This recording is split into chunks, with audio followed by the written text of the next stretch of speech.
Les aidants, comment leur venir en aide? Leur conjoint est gravement malade, leur enfant handicapé, leur parent âgé n'est plus autonome. Ils et elles sont ainsi 8,3 millions en France à accompagner une personne dépendante. Ce sont les proches aidants, des particuliers qui font partie de la première entreprise médico-sociale du pays, car ils assurent 70% de la prise en charge à domicile des personnes âgées ou handicapées en France. Soins liés à la santé, mais aussi à la vie quotidienne, la toilette ou l'alimentation, le ménage et la paperasse, les loisirs et la scolarisation parfois, les aménagements de la maison. Tout leur incombe. Alors ils sont débordés, fatigués, proches du surmenage. Au point que, dans les couples âgés, il n'est pas rare que le proche aidant décède avant l'aider. La société commence petit à petit à reconnaître leur rôle, comme en atteste à nouveau la loi du 22 mai 2019 visant à favoriser la reconnaissance des proches aidants. Mais chacun est conscient que cela ne suffit pas. On aimerait ainsi apporter un soutien à cette voisine âgée qui ne quitte pas son mari atteint par la maladie d'Alzheimer, ou à ce collègue qui prend soin d'une épouse touchée par la sclérose en plaques. Mais ce n'est pas si facile d'aider un aidant. Souvent, on hésite, de peur de ne pas trouver sa place dans un quotidien très organisé, ou de se montrer maladroit. Comment s'y prendre? Une véritable offre de soutien ne tient pas dans une formule en l'air du type « Dites-moi si vous avez besoin de quelque chose, d'accord ?» C'est un peu comme ces gens qui lancent « Tu passes quand tu veux », mais ne vous invitent jamais à prendre un café. Une phrase inutile, car il est bien rare qu'une personne aidante demande du soutien pour elle-même.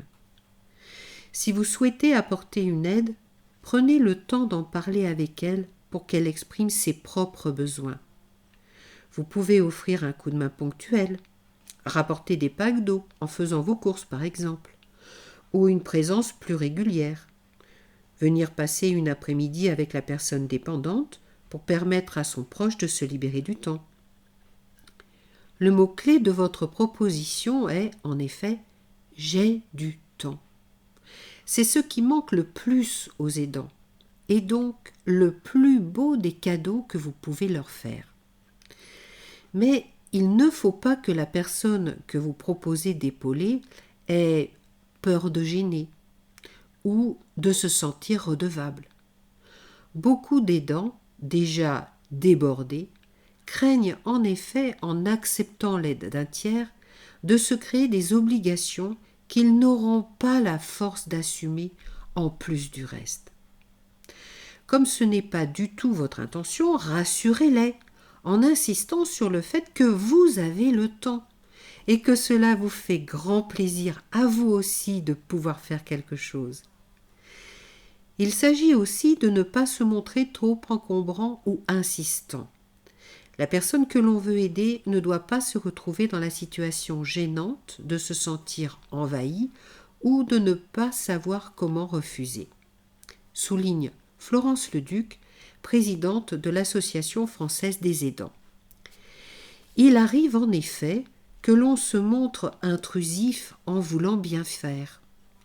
Ce n'est pas parce que cette vieille dame est débordée qu'elle souhaite ouvrir toute sa maison à la voisine. Une personne âgée qui s'occupe d'un conjoint tendrement aimé peut aussi craindre que des tiers s'immiscent dans leur tête-à-tête conjugal. Dans ce dernier cas, cela peut pousser à refuser les aides proposées par des membres même de la famille. Il faut alors savoir se montrer léger et discret en apportant un coup de main. Et veiller à ne pas en faire trop en prenant des initiatives non demandées. Enfin, certains conseils gentils du genre Tu devrais l'installer plus souvent au soleil sur la terrasse.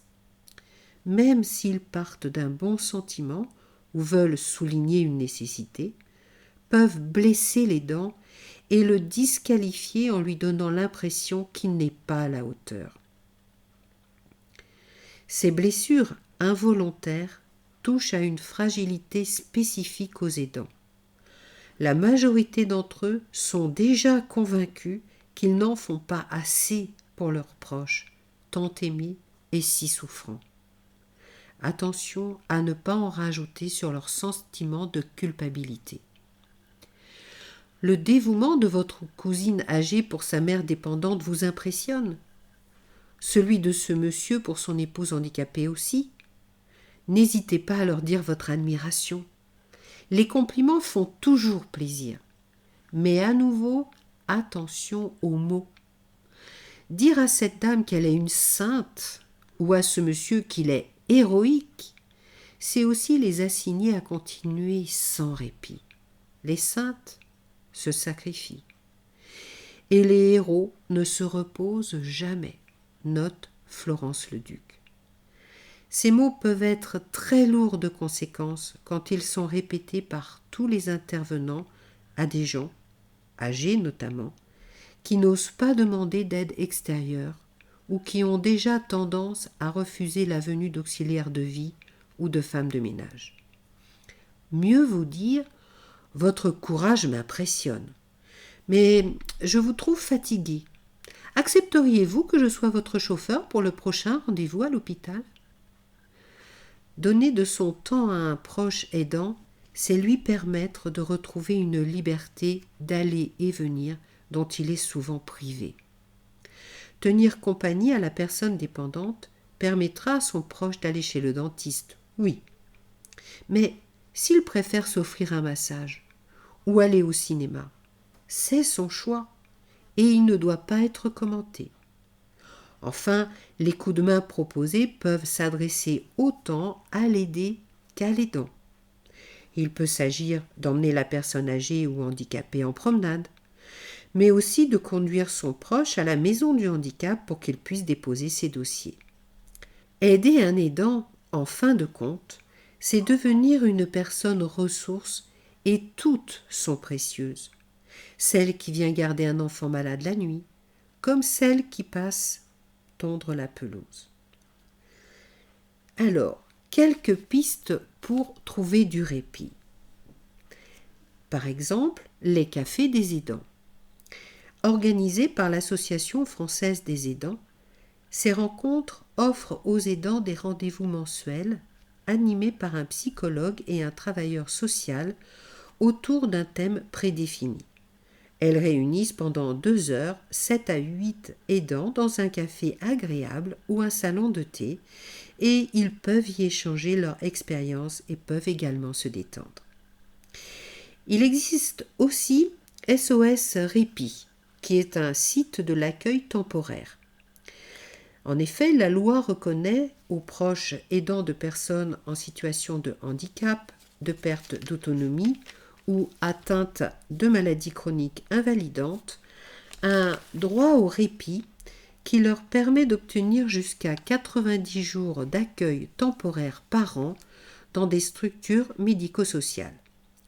Il peut s'agir d'accueil de jour, d'accueil ponctuel de nuit ou de week-end quand l'aidant a besoin de s'absenter ou de se reposer. Voilà, je vous dis au revoir, à bientôt.